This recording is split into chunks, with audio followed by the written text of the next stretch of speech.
नमस्कार, स्वागत है आपका लक्ष्य एक्सप्रेस में। मैं हूं आपके साथ रूबी और आइए करते हैं खबरों की शुरुआत। चुनौतियां हमेशा आती हैं।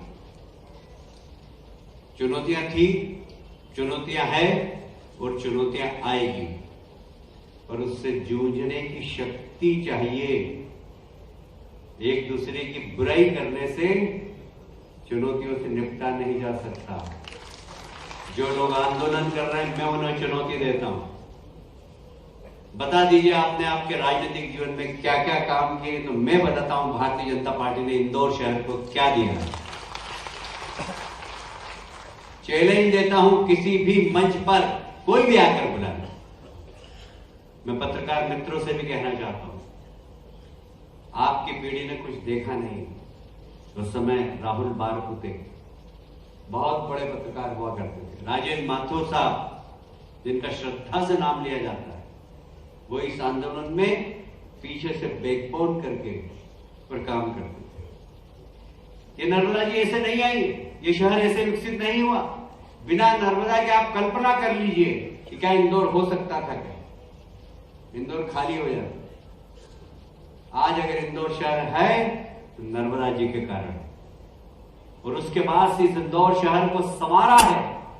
इंदौर की जनता ने भारतीय जनता पार्टी को आशीर्वाद दिया, तब जाकर आज इंदौर एक बेहतरीन शहर हुआ।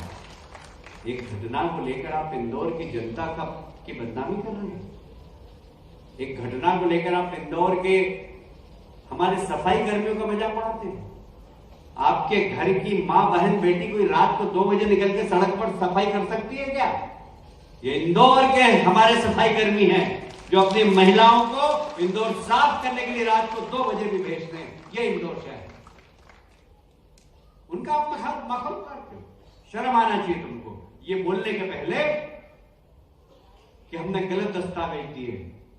ये इंदौर की जनता का अपमान है। रोज सुबह आप उठो, मैं योगा करता हूं, कचरे की गाड़ी निकलती है, गाना बजाते हुए।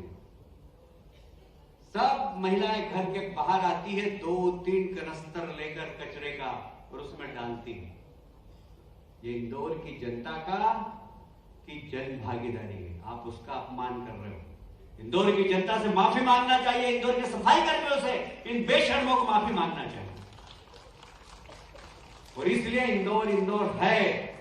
इंदौर नंबर 1 था, इंदौर नंबर 1 है और इंदौर नंबर 1 रहेगा। एक कहावत है पुरानी, बिल्ली के भाग से क्या बोलते हैं? बोल जरा जोर से। के भाग से छींटा टूट गया। अब बिल्ली की तो दिवाली हो गई। दिल्ली की भली दिवाली हो गई, पर इंदौर की आन बान शान जाने नहीं देंगे हम। यह आपसे वादा करते हैं। बहुत बहुत धन्यवाद। भारत माता की। आज मुख्यमंत्री जी और कैलाश विजयवर्गीय जी ने इंदौर की 23 हत्याओं की घटना को छोटी सी घटना बताया। कैलाश विजयवर्गीय जी ने कहा कि जो सवाल पूछते हैं उनको शर्म आनी चाहिए, बेशर्मों को। मंत्री जी, सवाल तो उमा भारती जी ने भी पूछा है, सवाल तो सुमित्रा महाजन जी ने भी पूछा है, सवाल तो इंदौर की लाखों, मध्य प्रदेश की लाखों जनता ने पूछा है कि एक गिलास शुद्ध जल नहीं दे सकी 25 साल में जो सरकार, जिसके कारण 23 मौत हो गई। वो लोग बेशर्म हैं या सवाल पूछने वाले बेशर्म हैं? ऐसे में मुख्यमंत्री जी ने भी धमकी भरे लहजे में कहा कि बात निकलेगी तो दूर तलक जाएगी। ये इतने बड़े पद के व्यक्ति को शोभा नहीं देता है। पद की अपनी एक गरिमा है। मुख्यमंत्री जी, आपका दायित्व प्रभारी मंत्री का आपने नहीं निभाया। आपने उस 10 महीने के बेटे की माँ की वेदनाओं की जो कल्पना वो आपके मन में नहीं आई, तब ये बात आप अपने मन से निकाल रहे हैं। ये माँ अहिल्या की नगरी है, न्याय की नगरी है। हमारा दायित्व है, चुनाव, राजनीति, सरकार, पद, ये सब अपनी जगह हो सकते हैं, पर इंदौर के परिवारजनों की अपनी माँ अहिल्या की सीख होती है, किसी भी परिस्थिति में कितने भी बड़े अहंकारी हो जाए लोग, उनसे न्याय मांगना चाहिए।